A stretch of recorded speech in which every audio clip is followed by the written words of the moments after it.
alxamdulilah walaalaha qiimaha leh. Yahuud way jabtay aan leeyahay, wayna jabtay. Reer Falastiinna way guuleysanayaan.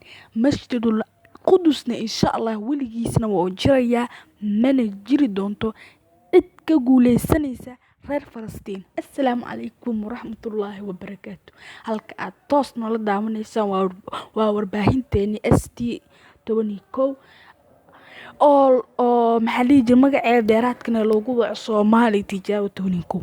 Maanta muuqaalkeena waxa uu ku saabsan yahay Yahuudda way jabtay. Yahuudda way jabtay.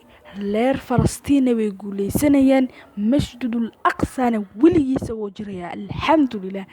Ininkana walaalaha waxaan leenahay ducadiina wada insha Allah. Yahuud ducadiina ku wada. Yahuudan kibirtay oo sheeganaysa in ay ka xoog badan tahay muslimiinta, mudankooda hala mariyay ducada hal mar kuma taga wada duco ku soo qora.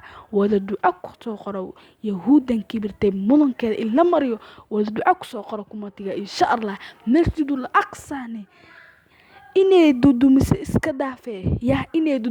iska dhaafee agteeda xataa ma istaagi karto. Ciidanka reer Israa'iil xataa agtooda ma istaagi karto. U soo duceeyo kuma taga.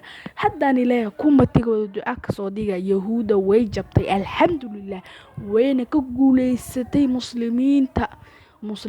Yahuudda way ka guuleysatay.